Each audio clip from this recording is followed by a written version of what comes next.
Isang magandang araw po sa inyo lahat. Ngayon po ay panahon na naman upang magkaroon tayo ng Bible study at nais nating dagdagan ang atin na pong nasimulan na foundation ng pagkilala sa 12 alagad na pinili ng Panginoong Hesus bilang kanyang foundation o pilar ng kanyang simbahan.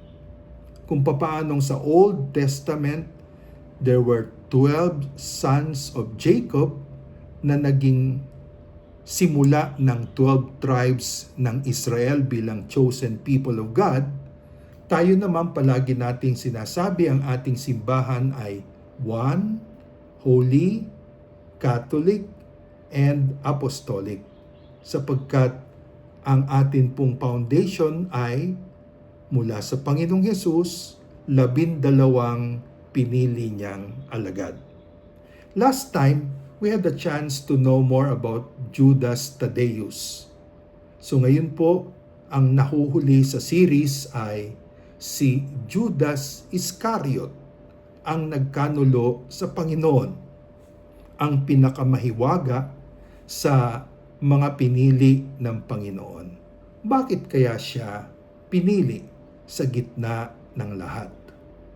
Simulan po natin ang ating pong pag-aaral sa pamagitan po ng pagbasa ng Mateo chapter 10, 1-4. Ito po yung version ni Saint Matthew tungkol sa pagtawag sa 12 alagad. Matthew 10, 1-4. And he called to him his 12 disciples and gave them authority over unclean spirits, to cast them out, and to heal every disease and every infirmity. The names of the 12 apostles are these. First, Simon, who is called Peter, and Andrew, his brother, James the son of Zebedee, and John, his brother, Philip and Bartholomew, Thomas and Matthew the tax collector, James the son of Alphaeus, and Thaddeus, and Simon the Cananean, and Judas Iscariot, who betrayed him.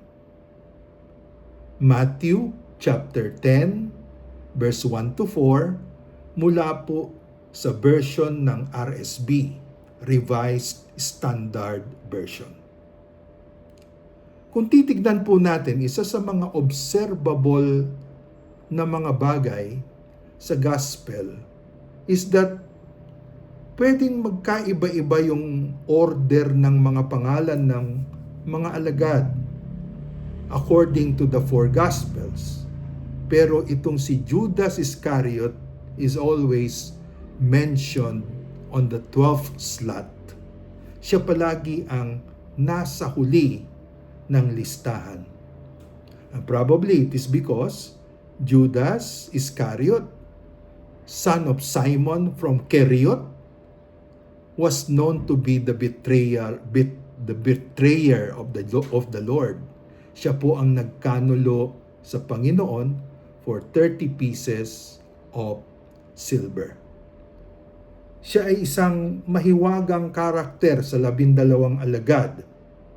Bakit? Sapagkat napakahirap isipin ng isang taong naging kasama ng Panginoon halos araw-araw sa loob ng 3 taon sa kanyang pangangaral, sa kanyang paggawa ng mga himala, sa kanyang paglalakbay. Itong si Judas Iscariot na siya ring ingat yaman o tresurero ng grupo would find a way to betray the Lord. Well, sabi nila, may pagkakaiba itong si Judas Iscariot sa ibang mga alagad na pinili ng Panginoon. Siya ang namumukod-tangi na Judean. Ibig sabihin, si Judas Iscariot, anak ni Simon ng Keriot, na malapit sa Jericho, Siya lang mula sa 12 alagad na pinili ng Panginoon ang southerner, taga-south, taga-Huda. Yung iba na mga alagad ay puro northerners, mga Galileans, northern Israel. Siya nga pala, ang pangalang Jude o Judas, ito po una sa lahat ay parangal sa ika-4 sa 12 anak ni Jacob, si Huda, na siyang pinagmulan ng tribo ng mga hari tulad ni Haring David. Pero maliban dyan, ang pangalang Judas literally means praise the Lord, purihin ang Panginoon. At very ironic na itong taong ito na may ganong pangalan, siya po ang magsisilbing betrayer of the Lord sa dulo. Sinasabi po na maliban sa pagiging southerner mula sa Keriot, malapit sa Jericho, southern Israel, itong si Judas Iscariot ay isa ring nationalist, makabayan, tulad ni Simon the Zealot. At maaaring ang kanyang naging paglapit, pagsunod sa Panginoon ay dulot ng personal at political reason. Ano ang personal reason? Well, makikita po natin yung kanyang, greed at dishonesty. No? So, siya ang piniling ingat yaman ng Panginoon. Siguro tinetesting siya ng Panginoon. Pero every now and then, kumukupit siya sa pondo ng grupo. Maliban po dyan, political. Kasi sabi nila, from the south, nationalist itong si Judas. At inisip niya siguro na ang Panginoong Hesus may karisma, may lakas, may following, may power. Pwedeng ito ang katuparan ng political na paglaya ng Israel mula sa Roma. So, yan po ang ilang mga bagay na sinasabi nila na naging bahagi ng pagkakakilala kay Judas. Siyempre, dahil sa kanyang naging pagkakanulo sa Panginoon, ang mga unang Kristiyano, naging negatibo ang pananaw sa kanya.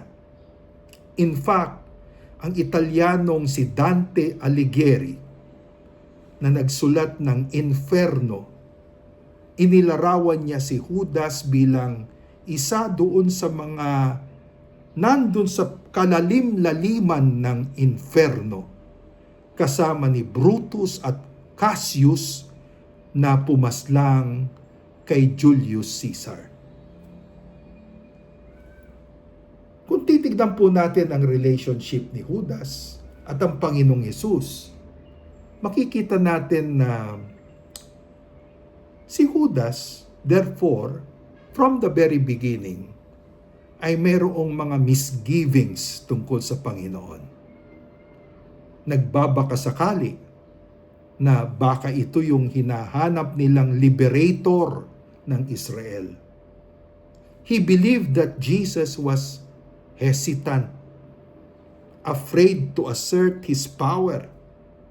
Kaya niya pero hesitant siya. Kaya marami ang nagsasabi na ang ginawa ni Judas na pagkakanulo sa Panginoon could have been his way of inciting Jesus to finally go against the Romans and the oppressive authorities. Yun ang kanyang paniniwala. Kailangang itulak si Jesus upang gumalaw laban sa Roma at laban sa mga Jewish authorities doon sa Jerusalem. Well, iba't iba rin po ang mga naging bersyon tungkol sa betrayal na ginawa ni Judas. According to the Gospel of Mark, si Judas ay pumunta sa mga punong pari upang sa ganon ay alamin kung ano ang plano nila tungkol sa Panginoong Hesus. And siya po ay inalukan ng 30 pieces of gold bilang bribe. Unclear sa Gospel of Mark whether Judas went to the chief priests to betray the Lord or to look for money or for other reasons. Sa Gospel of Matthew, doon po mas malinaw na sinabi na yung 30 pieces of silver, yun ang ini-offer ng mga temple priest kay Judas sa gagawin niyang pagkakanulo sa kanyang maestro. Maliban niya sa Gospel of Matthew, dagdag din ang detalye ng tinatawag nating halik ni Judas, na ibinigay ni Judas ang hudyat sino ang aarestuhin sa Garden of Gethsemane. At sabi niya, ito ang hudyat, sino man ang aking hahalikan, yun na yun. Kasi nga madilim yung gabing yun ng kanilang pagdakip. Sa Gospel of John, dito po naman, ang peculiar na detalye na ipinakitang itong si Judas ay materyoso. Maalam sa mga bagay na makamundo. Alam na alam niya kung magkano yung halaga ng perfume o pabango na ibinuhos sa paanan ni Jesus, ni Maria ng Betanya, at sabi niya, sayang yan. Dapat ibinenta na lang yan at yung pinagbentahan ibinigay sa may hirap. Akala mo naman, totoo. Oh, siguro si Judas ay may lahing senador ng Pilipinas. So, anyway, sa Gospel of Luke, mas matindi ang portraiture. Sabi ng Gospel of Luke, nagawa ni Judas lahat sapagkat pinasok siya ni Taning. Satan entered Judas. Sa Gospel of John, sabi lang, when Judas left the Last Supper, it was night. Biglang dumilim. Pero dito kay Lucas, mas diretsa, sabi niya, pinasukan ni Taning si Judas. Noong pong 1970, isang kontrobersyal na Gospel of Judas ang inilimbag. At marami ang nag-akala na siguro ito ay makakatulong upang higit nating makilala ang kontrobersyal na alagad na ito. Pero alam niyo po, yung publications na yan ng National Geographic ng 1970 ay kaduda-duda.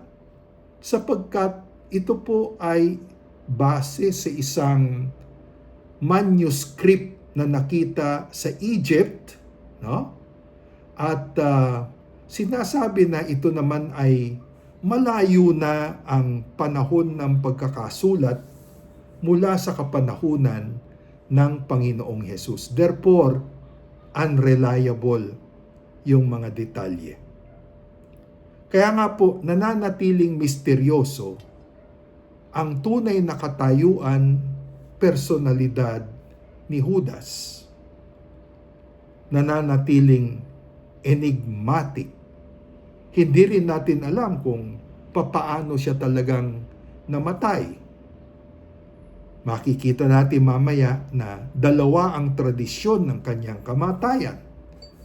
But also, we cannot discount the fact na napakahalaga na pag-usapan ng karakter nito sapagkat sa pamagitan niya nagsimula yung kwento ng passion, death, resurrection ng Panginoon na siyang pinagmulan ng ating kaligtasan.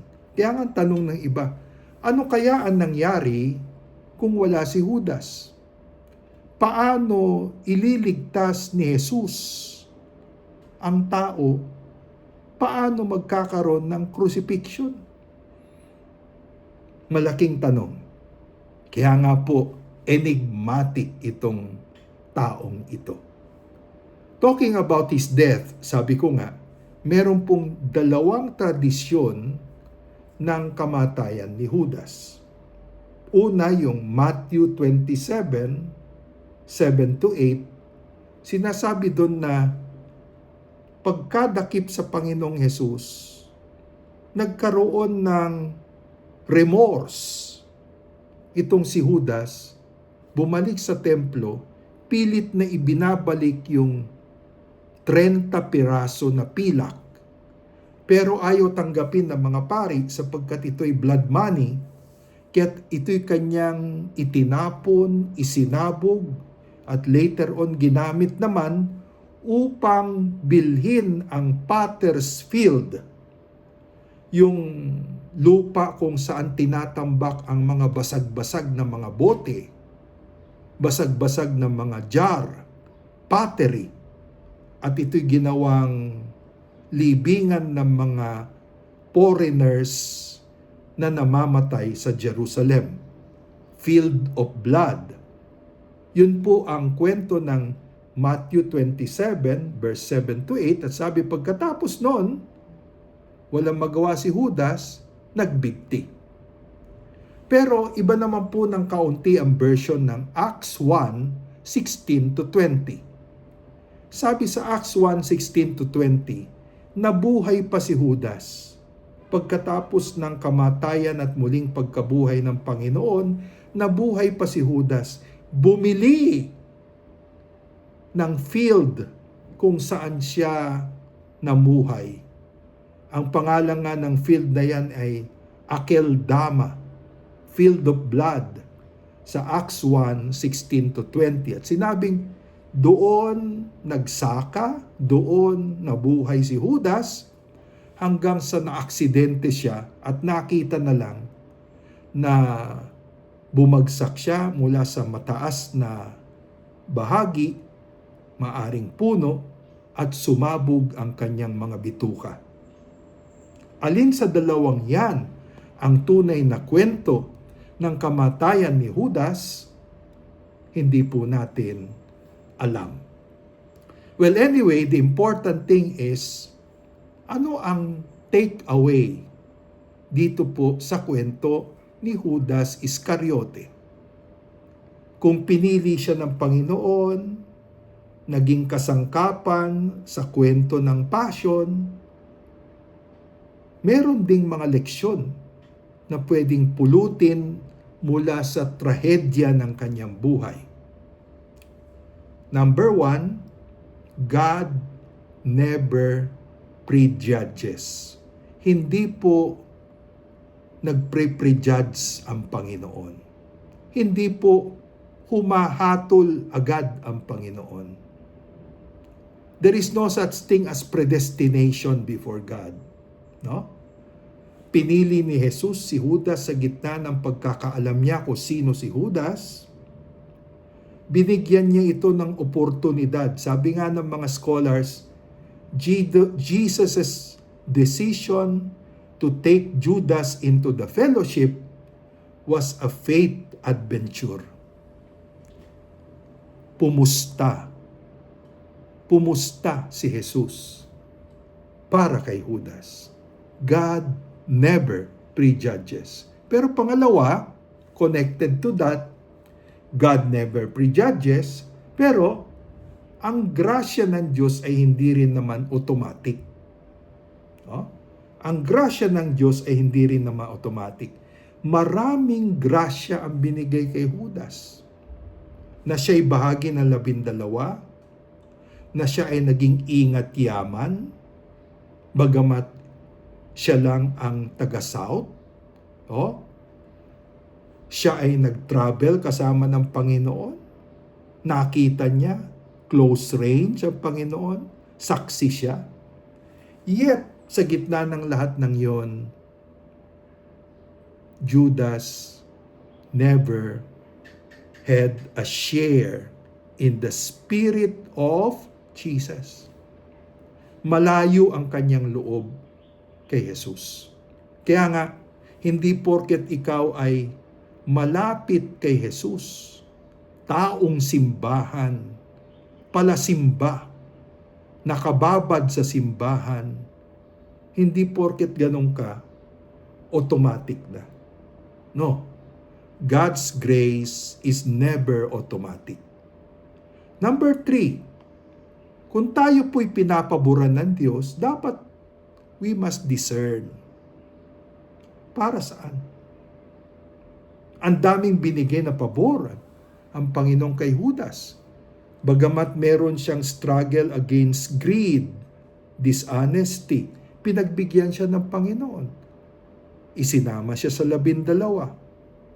Binigyan pa siya ng kakaibang pwesto sa huling hapunan. Hindi si Pedro, kung hindi si Juan at si Judas ang kadikit ni Lord during the Last Supper. There was much grace given to Judas, pero hindi niya na-discern para saan yung grace of God na yan na ibinibigay sa kanya. Number 4 takeaway. Alam niyo po, tayong lahat ay bahagi ng isang spiritual warfare. Kailan natatapos ang spiritual warfare? It never ends until the end of the world. Nandun palagi ang labanan ng masama at mabuti. Si Judas, dahan-dahan pinasok ng masama. Hinayaan niya na ang negative side ng kanyang sarili, ang negative side ng kanyang personality ay pasukin ni taning. Kapatid, bawat isa sa atin may negative side. May weakness. May struggle. At yan yung tinatawag po natin na pwedeng pasukan ni taning sa spiritual warfare. Kaya, we must always remember that we are part of a spiritual warfare. Even the most prayerful. Sabi nga, kahit na yung pinaka-prayerful, inaatake ni taning. Kahit na yung pinaka-prayerful, talagang pinapasok niya. No? So, si Padre Pio, si Don Bosco, di ba? They were visited by demonic visitations. We are part of a spiritual warfare. Number 5, we must pay attention to the reaching out of God. No? Alam niyo po, God never easily gives up on us. Sino man ako, ano man ang aking kahinaan, ano man ang aking nakalipas, God never easily give up on us. Si Peter, winarningan niya, Peter, don't be overconfident. Hindi titilaok ang manok, not unless you have betrayed me 3 times. Ganon din.